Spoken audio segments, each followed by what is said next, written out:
Welcome back. So, two things.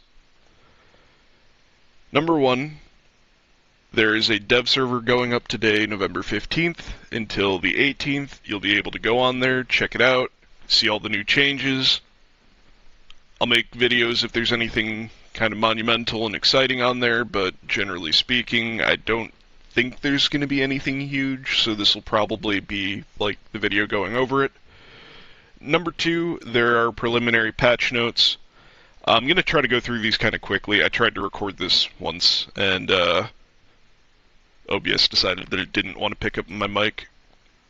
So, good times. Round two.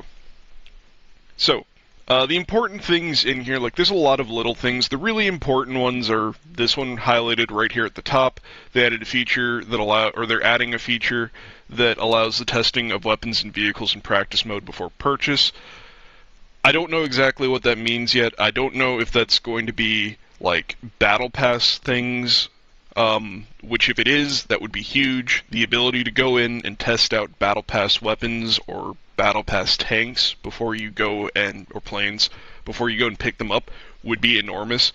There are so many of those battle pass weapons where I'm like, that seems kind of cool, but I wonder how it performs. And I can look at the numbers, and I'm pretty good at like guesstimating how things will do based off their numbers, because used a lot of the weapons in Enlisted. I kind of get the numbers, but I still like to actually try things out and fiddle with them. So hopefully that'll let me test out battle pass stuff. But it's also possible that it's just talking about tech tree stuff, so it might just be there's a gun that you're ready to research, or like you've started researching, but you haven't bought yet in your tech tree, and you might be able to go and test that out. I'm not sure. I'll find out when I go on the dev server, and hopefully it'll be both. We'll see. But it still looks really cool. Moving on, they updated some of the reload animations. They've been doing this over the last, year and a half. It's a really good thing that they do. I love it. They should keep doing it. There's not a whole lot of weapons left that they need to even think about doing this with, but every time they've done it, it just adds more dynamic reloads to the game, and it's a good thing. It lets you top off your magazine without having to, reload the whole gun if it's like a stripper clip-based gun, like the Gewehr 41M, for example. But in other cases, it allows you to either get a faster reload because, let's say there's one in the chamber, you don't have to do a full reload. It depends from gun to gun, but every time that they've done one of these updates, it's been a good thing. This is a good thing. They should keep doing it. I love it. Moving on from there, radio squads. Radio operators are going to get personal upgrades. It's going to be awesome because I might actually bring radio operators in non-radio squads. Why?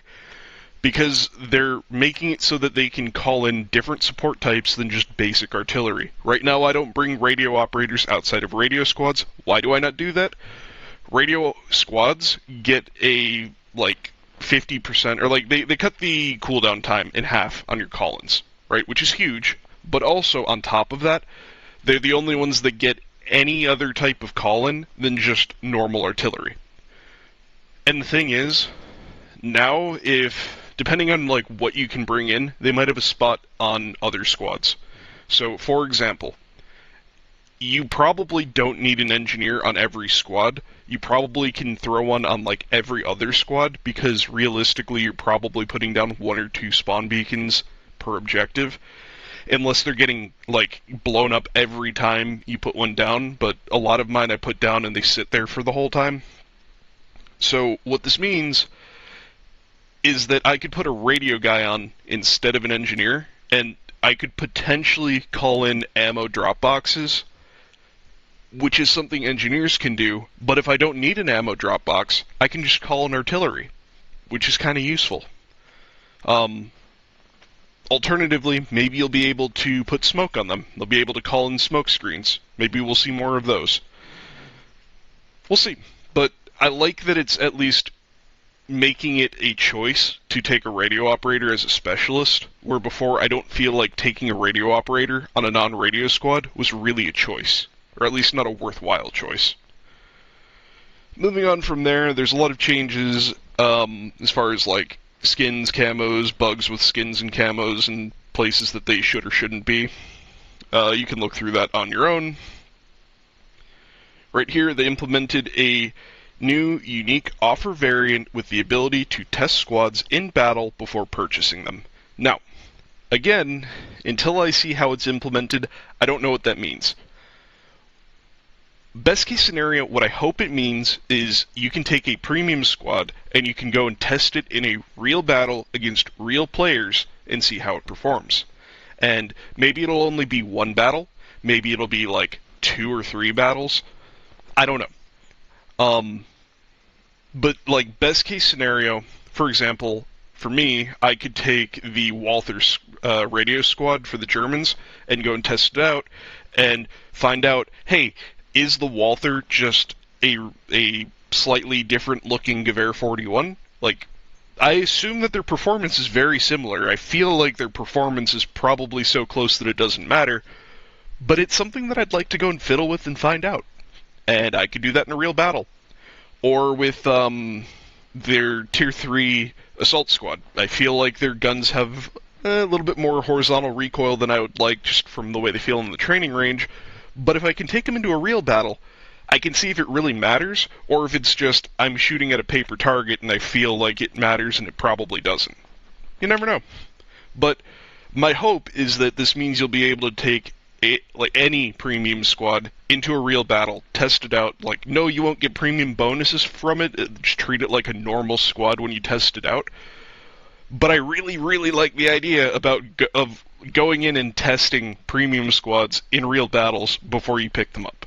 Plus, it adds more variety to the battles, which is potentially more interesting. Now, I hesitate to say that my ideal scenario is how it will be implemented, because it just says it's a new offer variant, and it doesn't specify premium squads, so it might just be that you can take, like, let's say you're researching through the tech tree, and you're researching, like, Assaulter 3s, but you don't have them yet.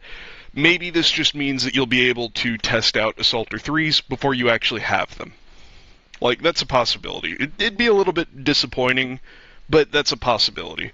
Likewise, it also says it's a unique offer variant, so maybe you'll log in one day and it'll be like, hey, would you like to test out the American paratroopers? And you can say yes, and you can go and play a battle with them, and then it'll be like, hey, do you want to buy the American paratroopers? Like, that might be the implementation, so it might be like random where you don't get to pick which squad you test out.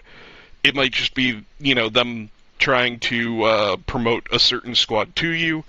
I don't know how it'll be implemented, but however it gets implemented, I'm really curious to see. Either way, like, it is kind of a big deal.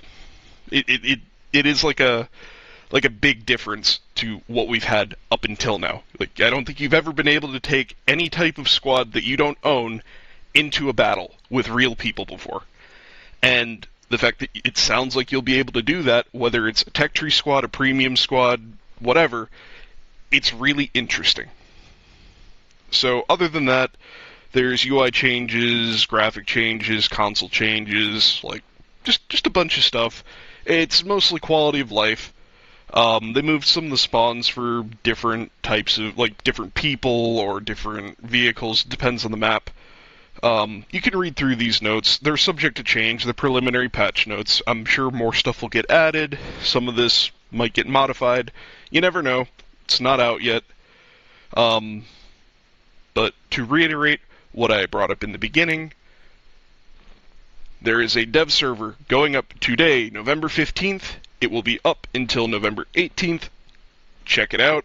You might see something cool on there. I don't know. I have the dev server updating as we speak, so we will all find out later. As per usual, get out there, kick ass, take names, and win your games.